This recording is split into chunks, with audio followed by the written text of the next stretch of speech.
Good afternoon, everyone, and welcome to today's seminar on the future of online advertising. It's no exaggeration to say that online advertising is undergoing one of the most fundamental shifts since the rise of cookie-based personalization. The current evolution is driven by political, regulatory, and technological dynamics. And here to help us unpack what's going on in the ad tech world is a panel of distinguished experts who I'm very pleased is able to join us today and offer their perspectives on how digital advertising is evolving and what we can expect in the next decade. We have with us Benoit Oberle, the founder and CEO of Seerdata, a French ad tech company. He spent 25 years working in technology, and Benoit will talk to us about the view from inside the digital advertising industry. We also have with us Alan Chappell, who founded his consultancy firm, Chappell & Associates, almost 2 decades ago. He's helped over 200 media and technology companies craft their privacy and data strategy, and Alan is going to cover the changing legal framework of online advertising and user privacy. And then we have Eric Seufert, a media strategist, quantitative marketer, and writer who has spent his career working for transformative consumer technology and media companies and is one of the leading analysts of digital marketing. Eric is going to offer a macro perspective of where the industry as a whole is headed. Each speaker will spend about 10 minutes covering their topic, and then we'll have 30 minutes for a discussion. If you'd like to ask a question, please do so via the Slido panel under the video on the event page or the Slido link in the YouTube description, and I'll try to get to as many of you as I can. Without further ado, thanks to all the speakers today, and over to you, Benoit. Take it away. Okay, thank you, Ben. Hi, everyone. So I was asked by Ben, how will online advertising work in a world without cookies? So next, please. So first, I would like to maybe remind you how current advertising works. Really simple. We always use, or mainly use, cookies or something which look like a cookie. We use it in order to operate a capping, so to avoid too much repetition of a message. We use them in order to be able to figure out how many conversion we have behind advertising. And of course, we use them for fraud monitoring and personalization, meaning we track a user across websites, and based on the way he behaves, we will be able to personalize advertising. We call it usually retargeting, for example, but the idea is to print an ad based on the previous navigation.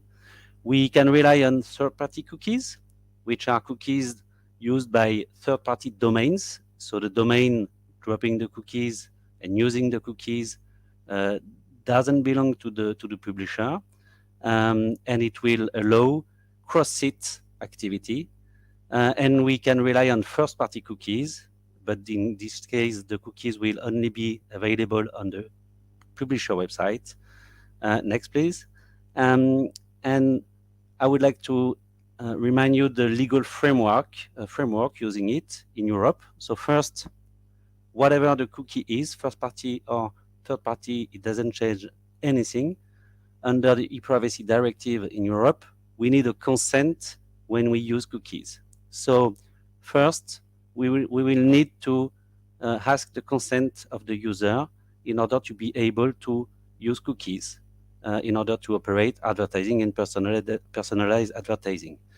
Then, and mainly for the personalized ads, we need to rely on different identifiers like the IP address or cookie IDs, etc. And therefore, it will be personal data we speak about, and we need a legal basis under the GDPR to process this personal data. Mainly, the legal basis can be the contract when we speak about the publishers. So, for example, big publishers like Facebook will need a consent for cookies, but the personal data will be processed based on the contract you will accept when you create your account. But mainly for third-party advertising companies, the legal basis can be the consent for data processing or their legitimate interest. So next, please. So when you hear that the cookie will disappear, you hear exactly two things. First, the regulatory framework will evolve, and because we need a consent in order to be able to use cookies, when we don't have a consent, even if technically we can use a cookie, we can't because the user reject this ID. So first, we will lack of cookies because we will lack of consent. And then we have different browsers that will progressively decrypt the third-party cookies. And even if you have a consent of the user, you won't be able to rely on a technically valid cookies. So this is why we need alternatives. So we have three kind of alternatives to the cookies. First, we can use different identification information, like your address email, for example. And we speak about identity-based IDs. So the ID is very simple. If you log on two websites, the two websites will know who you are, so they will be able to share data about you. We will discuss about cohort IDs. So the cohort ID will be directly processed by the browser. So we won't speak about personal data in that case, but there is an access to the device, so we need a consent for that in Europe. And there will be advertising based on the IP address. Currently, there is no access to the device for that, so there is no mandatory consent in Europe for the e-privacy directive side. But this is a personal data, so we need a legal basis. Mainly, the DPA in Europe will state that probably the most legitimate legal basis is the consent to operate the IP address. Next, please. And if we don't speak about cookies, but advertising alternatives, how can we change the economic model of advertising? We will speak about contextual or semantic ads. Instead of targeting a given user, we can target a context. So if you want to print an ad for a big car company, you can select different content and publishers who speak about your activity. And you can rely on modeling and artificial intelligence in order to predict the audience. The idea is very simple. If you are still able to know who visits a given content, then based on the content, you will be able to predict who will visit it tomorrow without needing personal data nor any access to the device. So you won't need a consent for that. So next, please. So what I try to explain to you is that you will be a polarized market. Either you will have a consent, and in that case, you will be able to process advertising thanks to cookies or alternatives to cookies, or you won't have a consent, and in that case, you will be able to process less profitable advertising. And the idea behind that is how can you survive if you are a small publisher and if you are not able to have logged people and share different identifiers. So thank you for that. And thank you, Ben, for this opportunity. Thank you, Benoit. That was very interesting and already lots of topics for our subsequent discussion in there. I'd like to hand over to Alan. Alan has a rich legal experience of all these topics. So Alan, please go ahead with your... Well, thanks so much, Ben, and great presentation very helpful, the first one. I wanted to take maybe a half step back and try to put some of this into more of a historical perspective. Now, just a bit about me. I've been in the digital space since 1997. I was at a company called Jupiter Research while I was going to law school, and I wore a whole bunch of different hats while at Jupiter. But I tend to try to approach the marketplace as much from the perspective of an industry analyst as I do as an attorney. So I set up shop in late 2003, maybe 2004, effectively as a CAN-SPAM compliance attorney, and realized very quickly that there were a much broader set of issues that we needed to address here. But I'm sharing this in part because one of my first clients, and this was in 2006, because it took me a little while to get some traction, but one of my first clients was an ad network that hired me because they were freaking out about cookie deletion rates. And I think the concern then was in part the fear of Internet Explorer deleting cookies or deleting third-party cookies, but also just a general fear of consumers deleting cookies and anti-spyware vendors deleting cookies. And really the net back then was, well, there's a fair amount of cookie deletion, but we have enough data. There's not a whole heck of a lot to worry about. You fast forward a couple of years into 2008, and the EU had revamped the e-privacy directive, and there was a number of entities within the EU who were basically saying that digital advertising and cookies would be illegal soon. That was in 2008. 2010, Microsoft started making some waves about blocking cookies in IE, and there was a whole bunch of industry issues around that. And then in 2011, the first do not track law, and then the call by FTC Commissioner Leibowitz for the creation of a do not track standard. And then there was a whole WTC group dedicated to the creation of a do not track standard. And then in 2012, there was renewed interest in the EU for cookies, and they revamped the e-privacy directive, or at least reimagined how it would be interpreted. And there was a huge cookie suite focus there with the ICO in UK, and then GDPR in 2016. So the point I'm trying to make here is, and I'm not sharing this to opine that, whether the end is near for the third-party cookie or ad tech in general, but I would just point out that our industry has had well over a decade to figure out this privacy issue, and for whatever reason, it hasn't happened.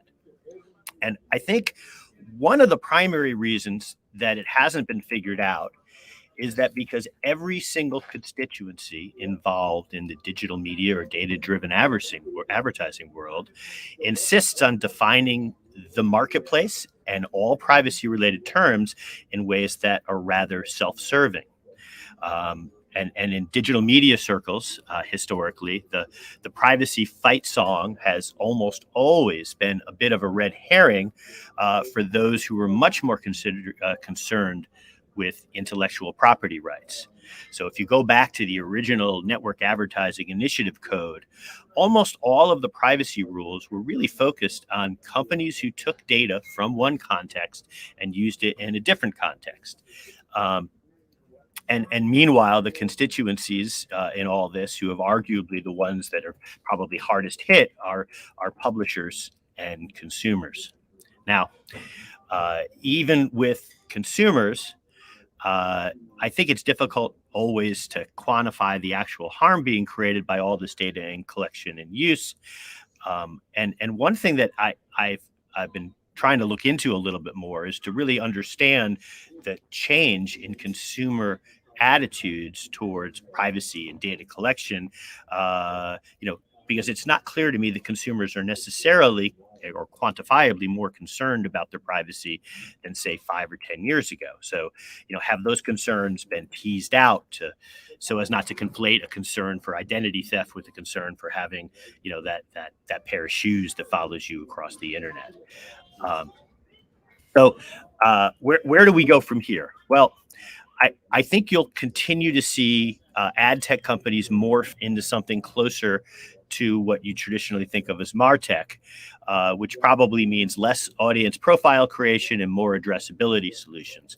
And one of the things that I would encourage within ad tech is a much greater focus on data minimization.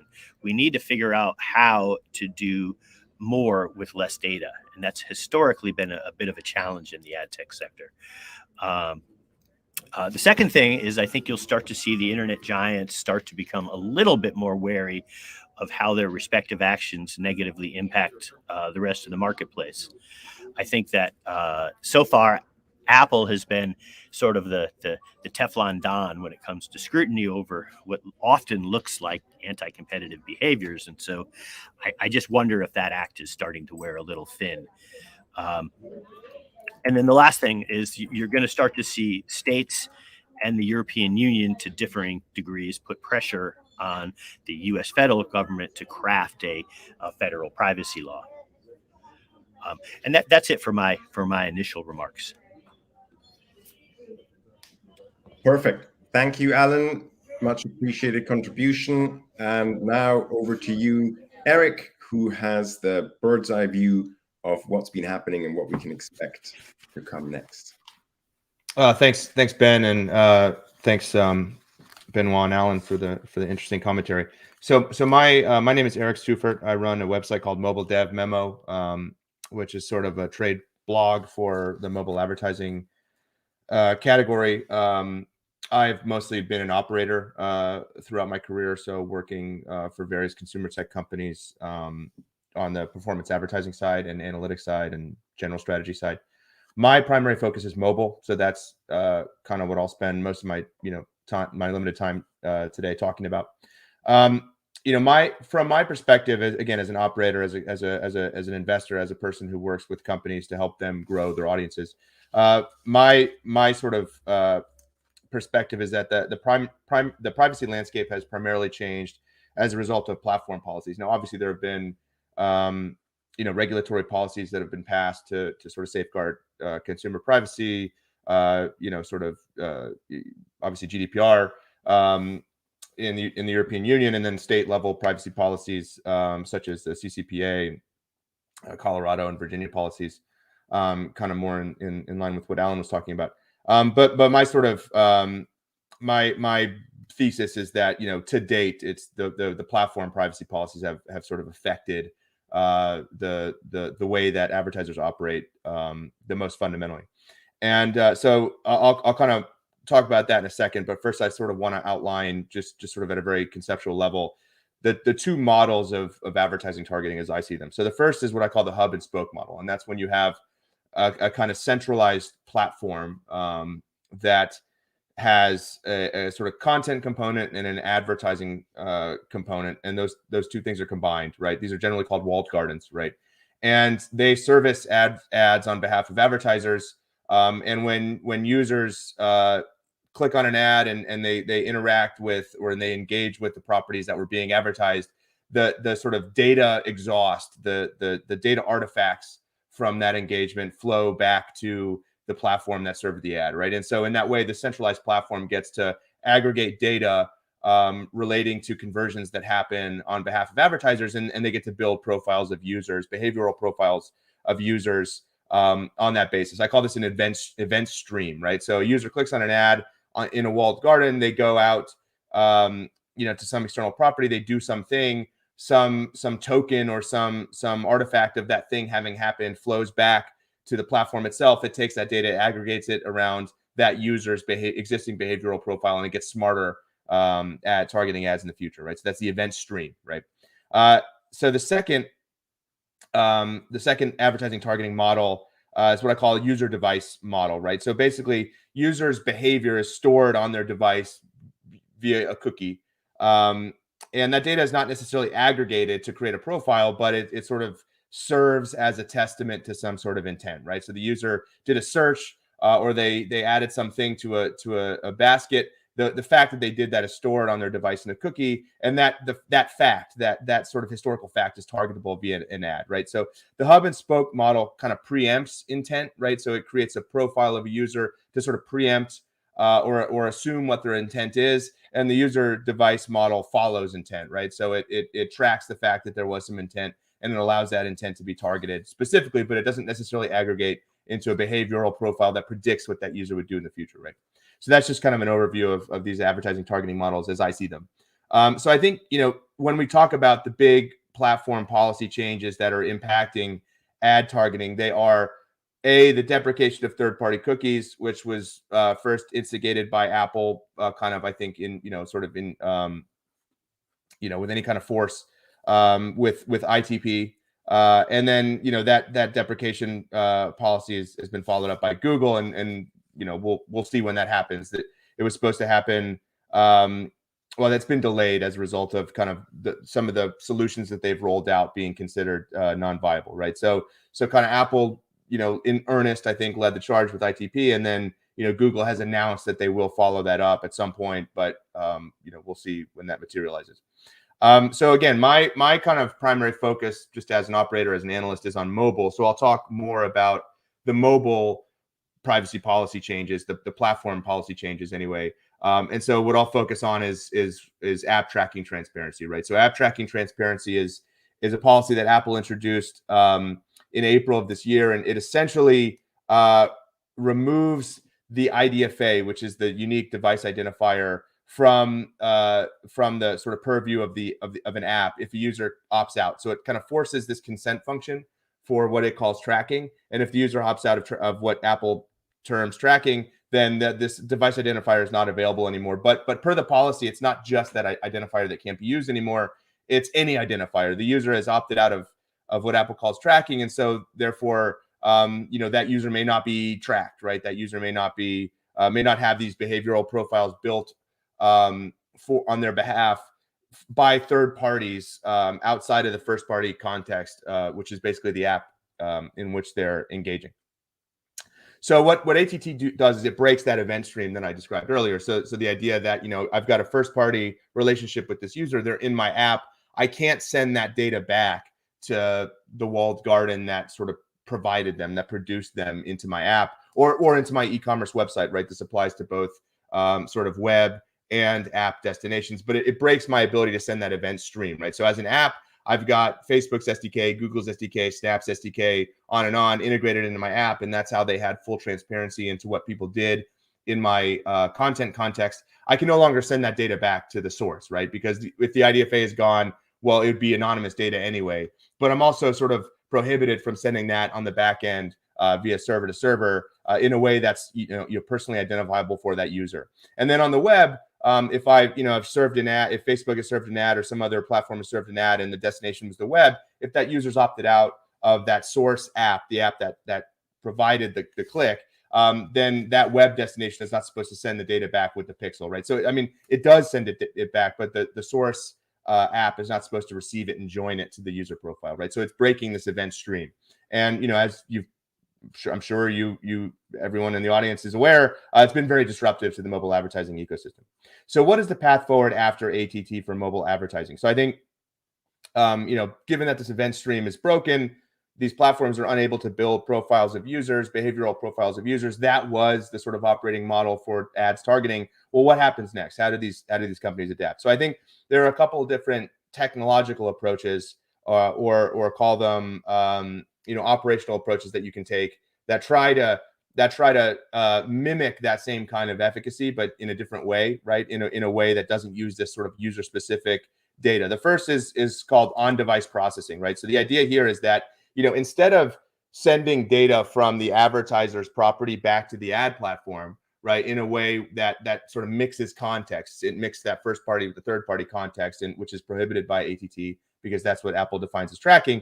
Well, then you just actually push all of the targeting and measurement data from the platform onto the device, right? So when a user's interacting with some content, Facebook or whatever platform has pushed their entire sort of bank of modeling data onto that device. All the targeting happens on the device, all the measurement happens on the device, and what's sent back to the platform is actually sort of like anonymized, aggregated campaign performance data, right? So that's privacy protective because anything related to that specific user stays on the device. And if you don't want it, your data will never leave your device. And if you want to destroy that data, well, then you get rid of the phone or you turn the phone off, right? So that's one approach, is this sort of on-device processing, and that's often accompanied, by a technique called federated learning, right? Well, that's where you push the actual targeting model onto the device. the targeting model is sort of updated with that specific user's data, and then those new sort of model coefficients are passed back to the platform, right? So again, the only thing that gets sent to the platform is anonymized, aggregated data that is sort of, not, that doesn't allow the platform to identify any given user that was measured or targeted. Another approach is what's known as a sort of clean rooms or private compute environments. Facebook has talked a lot about this. So the idea here is that, you'd have some sort of collaboration between ad platforms. They'd have an environment that no one sort of had, unique access to. They would all push their data into that environment, their sort of conversion data. That would get paired with conversion data from advertisers. And you can match up the sort of the clicks and the ad interactions with the eventual conversions, and then you would just send back again campaign performance data. So basically, all advertisers would push their sort of conversions data onto this clean room or this private compute environment. The ad platforms would push their ad serving data onto that environment too, because they get to keep a record of all the clicks that they serve, for instance, and then that data would get paired together to sort of determine who gets to attribute those conversions. And then that knowledge would get passed back to each individual advertising platform without sort of knowledge of which individual users converted, but just the fact that some conversions happened, right? And then the last approach is what's called differential privacy. Now, this is often combined with other approaches, but the idea here is that, you put users into cohorts, right? So you've probably heard of Flock, federated learning of cohorts. You put users into groups where the group is large enough that the presence of any given user would not be knowable, right? So like if you take kind of performance metrics that were measured at the group level, if the group was large enough, the fact that one user was in the group or out of the group would not be knowable because there were enough people in there that it would prevent you from sort of understanding the impact of any given user, right? So those are kind of technological approaches, but I want to talk about one, briefly before I have to go. I want to talk about one sort of strategic approach, right? And this is an idea that I've called the content fortress, right? So if you understand that the event stream is broken and you can no longer sort of just in an unfettered way transfer data between contexts, between ad platforms and properties, well, one way to get around that is to just shift the content interactions onto the platform that serves the ads, right? And so if you do that, if all of those transactions, all those interactions happen in the first party context of the ad platform, well, then that's all fair game. The data that's generated from those interactions is all fair game to use in ads targeting, right? So I think the canonical example of this is Facebook Shops, right? So what they did was, they built a shops tool that allows merchants to create a storefront directly within the Facebook and the Instagram apps, right? So instead of building a Shopify storefront and having that exist as an independent website, and then using Facebook to drive traffic to that website, you actually operate the shop on Facebook or on Instagram. And so when you do that and when you sell things within your storefront, that's actually happening within the Facebook and the Instagram app. And so Facebook's able to observe those transactions happening. And in the same way as they did before, they're able to sort of aggregate all of that data, all of that conversion data around the profile of the people that make those transactions, and therefore it's usable for ad targeting in the future, right? So the idea here is a content fortress is different from a walled garden. A walled garden has its owned and operated inventory that it uses to get people to click out. A content fortress subsumes those content interactions into the platform and benefits when users stay in, right? So, and I think, given ATT, that seems to be the sort of strategic direction that a lot of the big platforms are moving to try to subsume those content interactions into their own environment. So you've got Facebook Shops, but you've got basically every big social media app following suit. You've got TikTok launching shopping, Twitter launching shopping, and I think you'll start to see a lot more of that content interaction brought onto the platform so that the data is observed in a first-party environment. So thanks. That's my monologue. Smashing. Thanks, Eric. Fascinating stuff. And we're now going to move on to the discussion. There's lots to talk about. In the first instance, I'd like to direct a question at Benoit. You work inside AdTech. I wonder if you could comment on the change rolled out by Apple earlier this year, how it's affected sort of on the ground operations, and what your take is on all the possible iterations of privacy preserving methods that Eric talked about: on device, clean rooms, differential privacy. just wondering whether you can comment on how all that is impacting your work. You're on mute. Oh, sorry. Well, I said a lot. Just to explain the basic problem, ATT is something very simple. A pop-up that explains to the user that he will be tracked, and the user has a choice between saying yes or no, I don't want to be tracked. Okay. Most of the users, of course, will probably click on the no, but whenever the user click on yes, it doesn't mean that for the local regulator in Europe, it's a valid consent. So once you have the yes in the ATT pop-up, then you need to print another pop-up to explain what you want to do with cookies, basically personalized advertising, for example, or measurement, or whatever you want. You have to explain what you want to do with data processing, and then you need to get a second consent for that.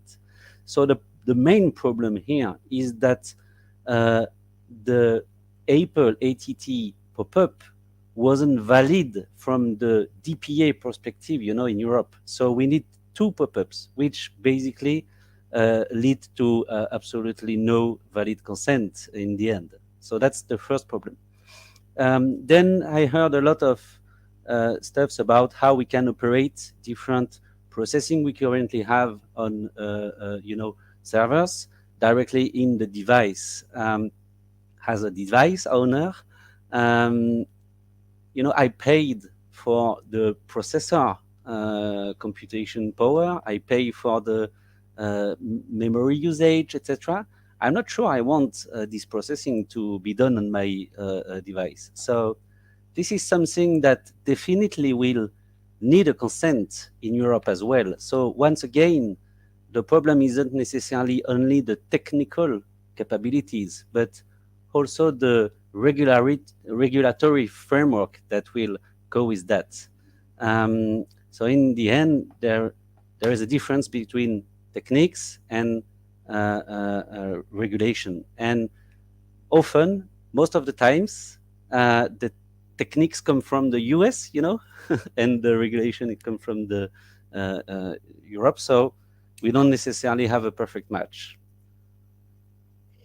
Yeah, that's very interesting, and the interaction between the regulatory framework and the technological developments is obviously one of the drivers behind what's going on.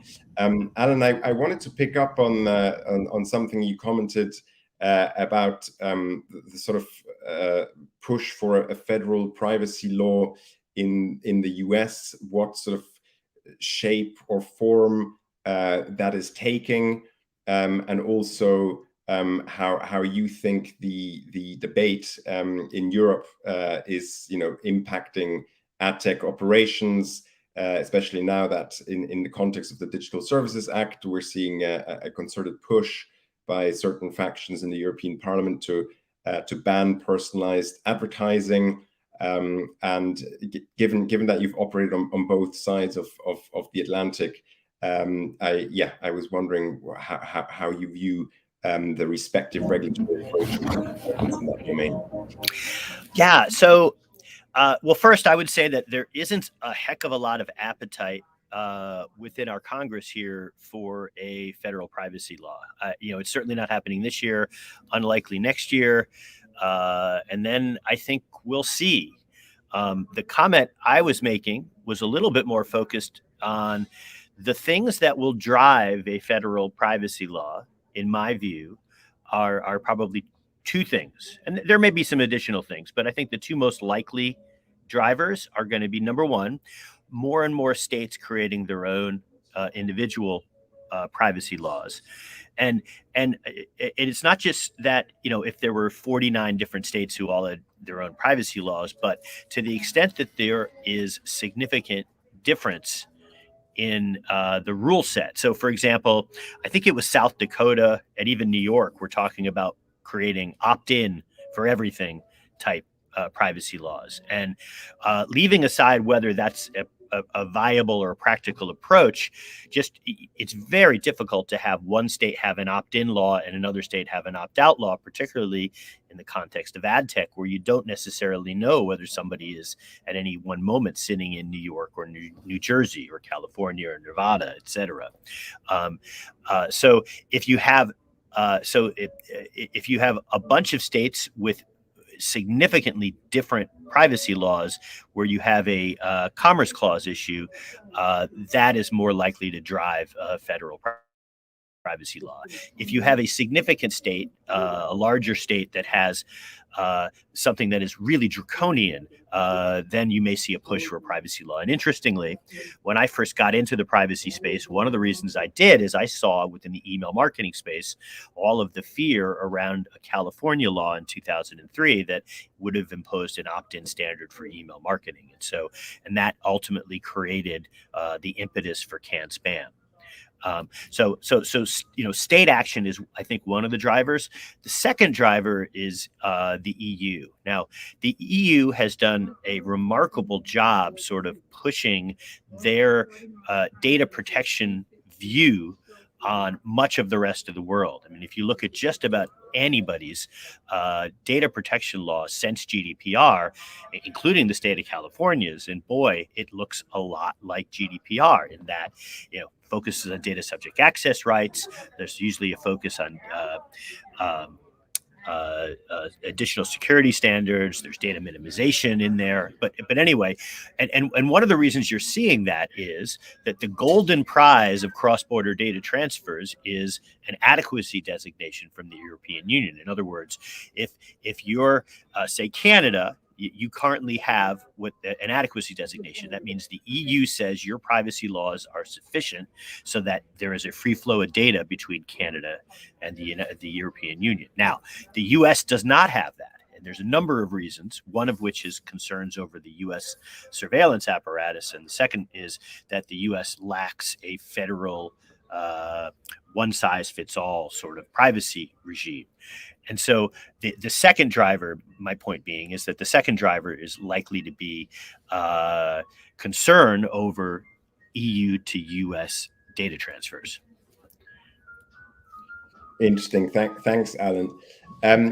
Eric, one thing I wanted to ask you in the context of all the sort of proposed technical solutions that you highlighted, is I want to sort of get into the discussion around targeted ads versus contextual ads and how all of this aligns. So there's this famous saying in the advertising world: half of all my marketing spend is wasted. I just don't know which half. And one of the advantages of using cookies was the promise of greater accuracy and precision in terms of conversion metrics and understanding what works and what audiences to target.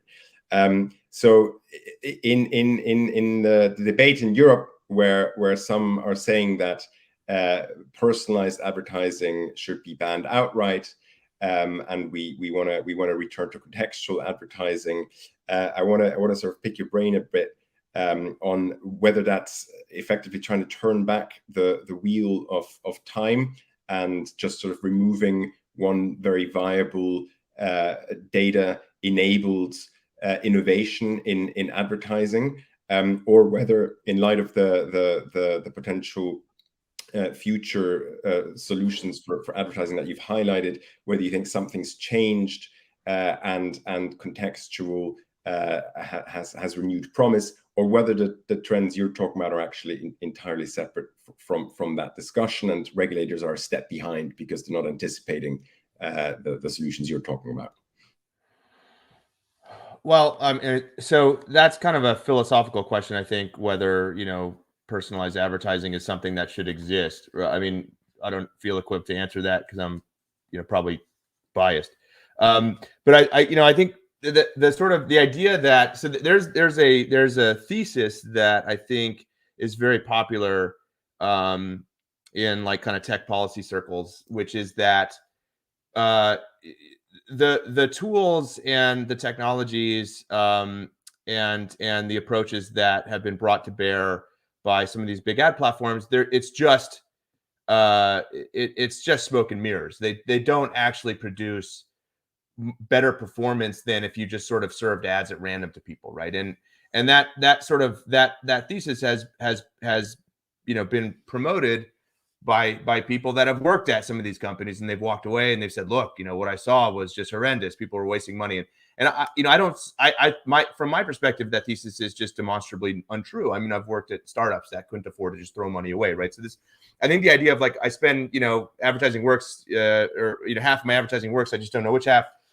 That conflates, I think, two sort of very, specific and kind of diametrically opposed approaches to advertising. One is brand and one is direct response, right? Direct response, I'm advertising to promote or to prompt some action from the recipient of my ad. And generally that happens very quickly, right? Or within some amount of time that I've modeled to be, to sort of indicate some level of attribution to the ad click, right?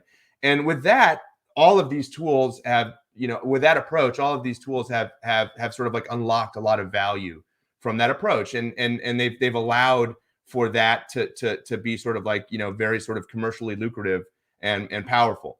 Now, what you often hear though is a lot of brand advertisers that use those tools and see no sort of like improvement in their overall performance of their business, right? Like they see no sort of like commercial benefit from using these tools. And why would they? Right? They're not using the tools for the intended effect. They're using a tool that's not designed for brand advertising, right? Now, you could do performance advertising in a contextual way. That's not impossible, right? Like the idea of just measuring performance, well, like something either works or it doesn't, and you can use sort of statistical techniques to get at least a sort of indication of where your money is best spent.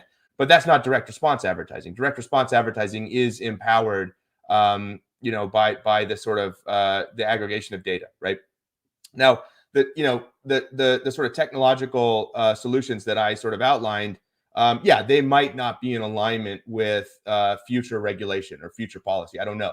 That goes back to the philosophical debate, right? And it may turn out that it is determined that sort of personalized advertising is immoral, or at least it should be illegal. And if that's the case, well, then none of those techniques are sort of going to be allowable. But I think that's less of a more like, to Alan's point, I don't see that any kind of like national, federal level regulation coming anytime soon. I think the bigger threat here is that, these platforms take stewardship of privacy into their own hands. And we just have to trust them that they're doing that out of the sort of like beneficence of, consumer welfare, and not as a cudgel to sort of gain competitive advantage, right? And that to me is the bigger sort of more immediate problem that consumers face, right? Because I don't think any consumer, if you ask a consumer, do you like advertising? They might say yes, they might say no. If you ask them, would you prefer a personalized ad versus a totally irrelevant one,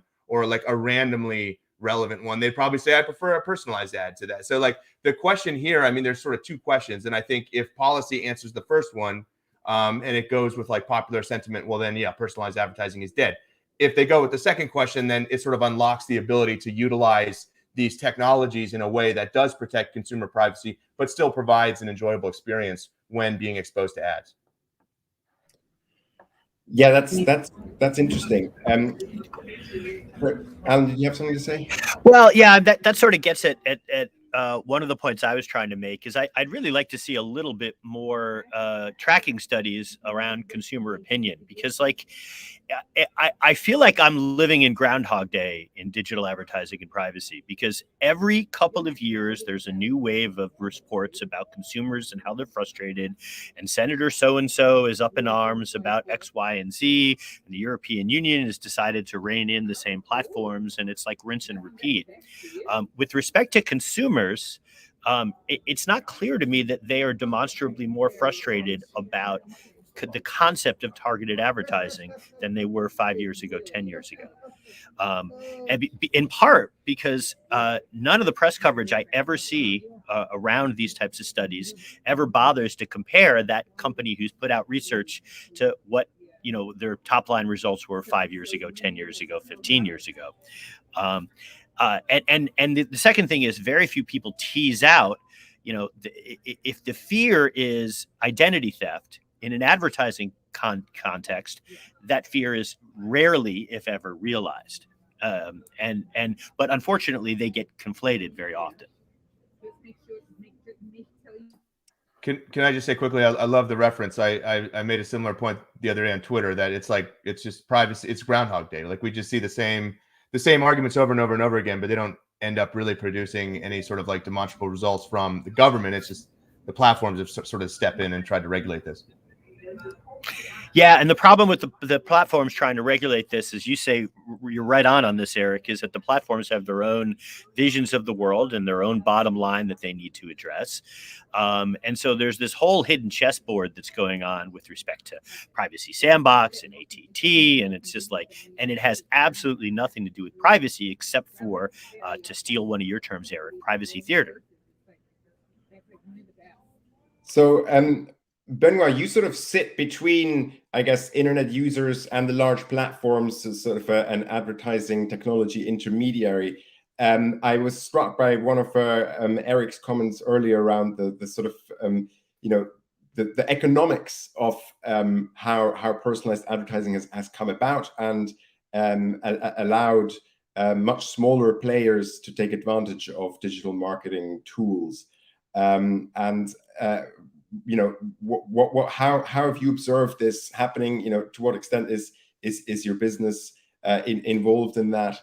How does this impact the digital ecosystem, and how what's the political economy of sort of badly designed regulatory reform in terms of potentially removing advertising tools that are very valuable to companies that don't have large market size?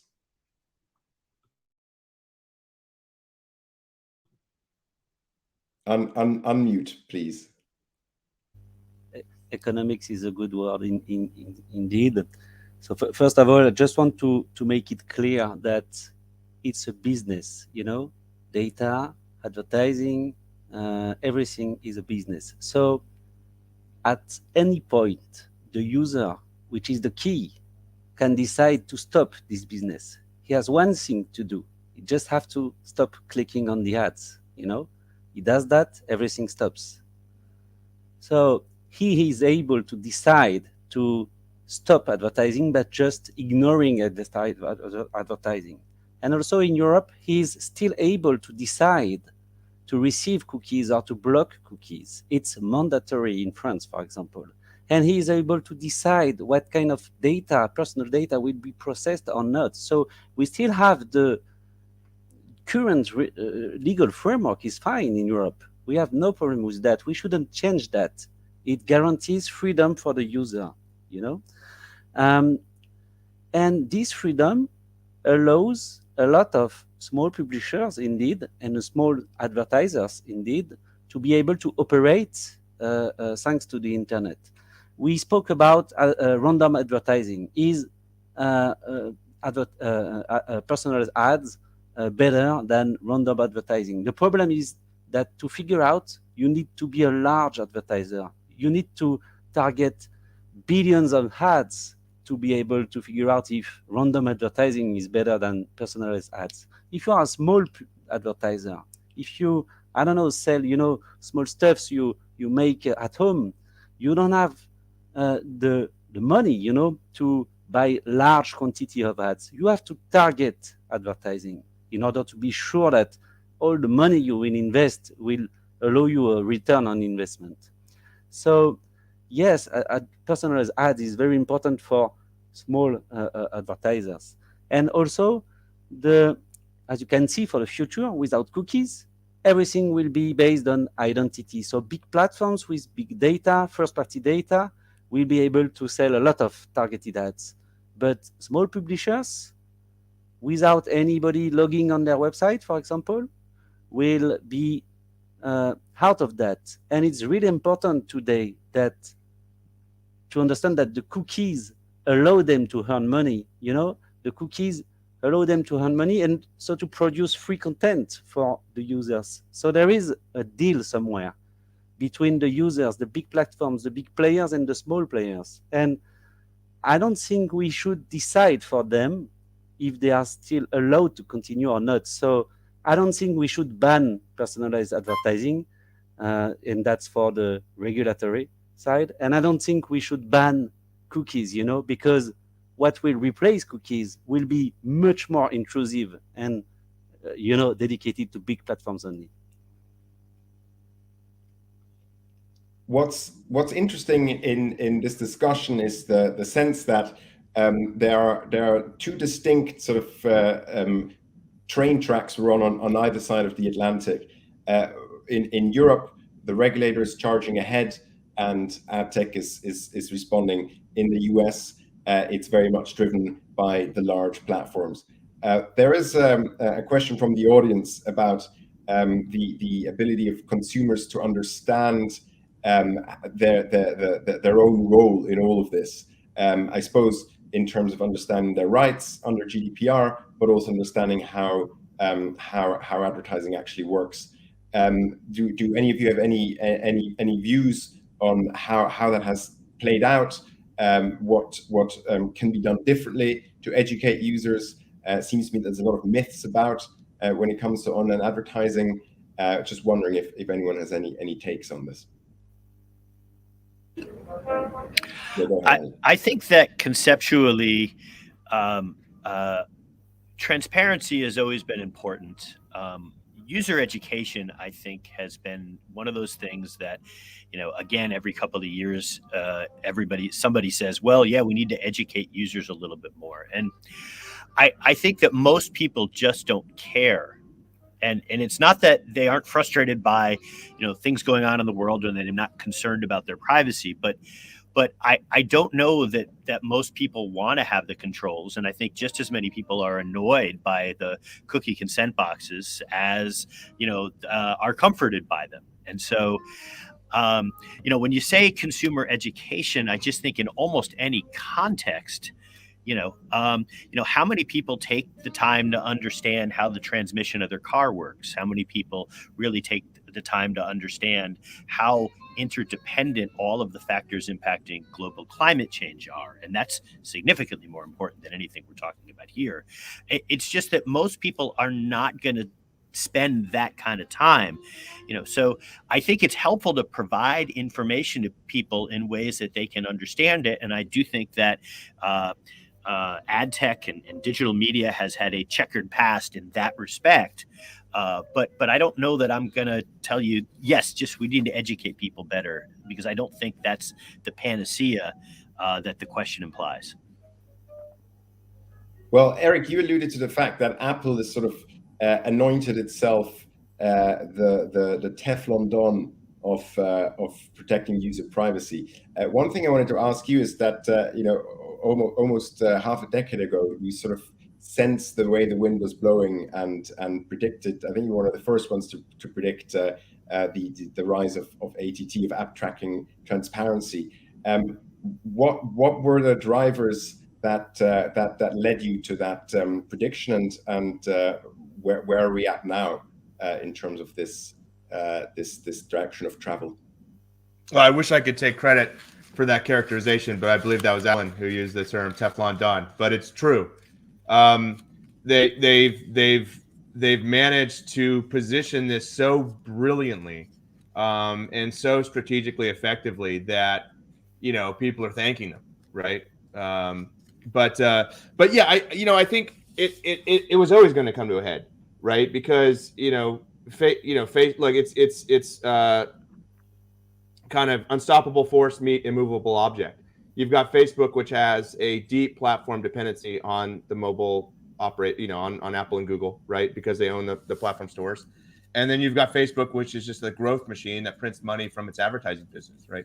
And at some point, Apple was not going to want Facebook or any other ad platform, right? Any other ad network to be the distribution mechanic of content on its platform, right? Which is what ads became, right? Ads became the way that people discover content on mobile, right? That's how you download an app. No one, the sort of notion of going to the app store, doing a search, had just become antiquated. And so I think they were always on a collision path. And so, I think you're probably referencing an article I wrote in 2017 called, I think it was called like the upcoming war between Apple and Facebook. And I said, well, what Apple could do is if they wanted to sort of undercut Facebook, they could just remove access to the IDFA, and that would break that event stream. That would break the whole dynamic, and that's exactly what they did. Now the question is, and this is why you see, well, what recourse does Facebook have? Well, now they have literally changed the name of their company, right? They have taken such a hard turn because they know, I think that there's only so much they can do to recover, the sort of kind of commercial traction that they had, and they've got to build a platform that they own. And so what you see is like, well, this metaverse emerges, and we'll be talking about, privacy challenges in the metaverse in 10 years or whatever, in 15 years, like how has there been this runaway, exploitation, quote unquote, of user data in the metaverse? Like we're going to have these same conversations again, in just in a different context on, talking about a different sort of set of platforms. But that's ultimately what's going to happen. You build an advertising platform in a specific context. You build a data machinery around that allows you to make those ads very sort of targeted and very personalized. And then it becomes problematic from someone's point of view, and then you start over. Thanks, Eric. A final technical question to Benoit, and then we'll wrap up with closing statements.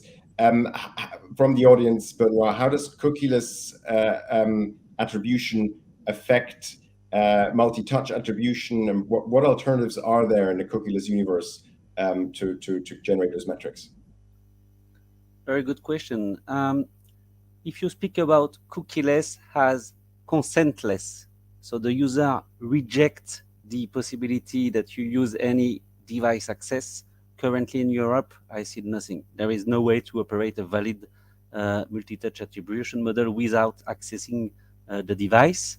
But if you speak about being able to use something else than the cookies when you have a consent, then I will speak about the identity. So if you are able to know who is the user because he gave you his email, for example, then you will be able to figure out that this user visited different touch points, and then you will be able to operate more or less your multi-touch attribution model thanks to his name, basically, instead of anonymous or pseudonymous cookie ID.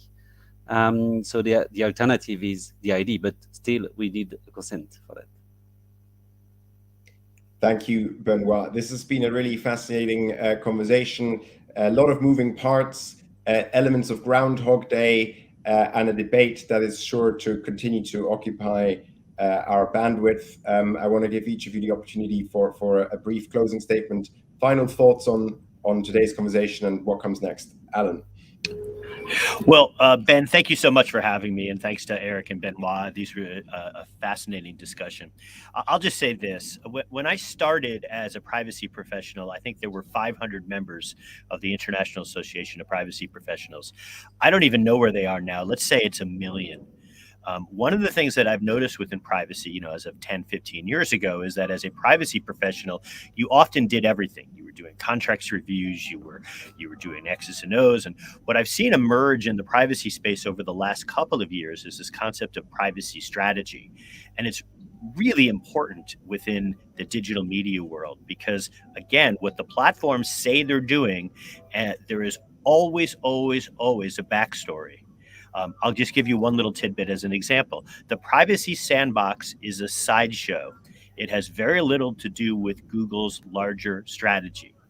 In other words, Google doesn't really care if the CMA decides not to allow the release of the Privacy Sandbox because they are way more interested in, I'm oversimplifying here, but trolling Apple and creating a distraction as they build the DoubleClick 3.0 over the next couple of years. Thank you, Alan. Benoit, final thoughts. Very simple thought I had before, but I think that the only one that should be allowed to decide of the future of advertising should be the user. And that's all. And that will be my conclusion. Thank you, Benoit. And today, I guess we've been trying to help the user come to a more informed understanding of what's going on. Eric, last word belongs to you. I'll just say thank you so much for having me, and I really enjoyed the discussion. Thank you, Alan. Thank you, Benoit. It was a fascinating hour. Thanks Thank everyone you. for joining us today. Take care. Thank you to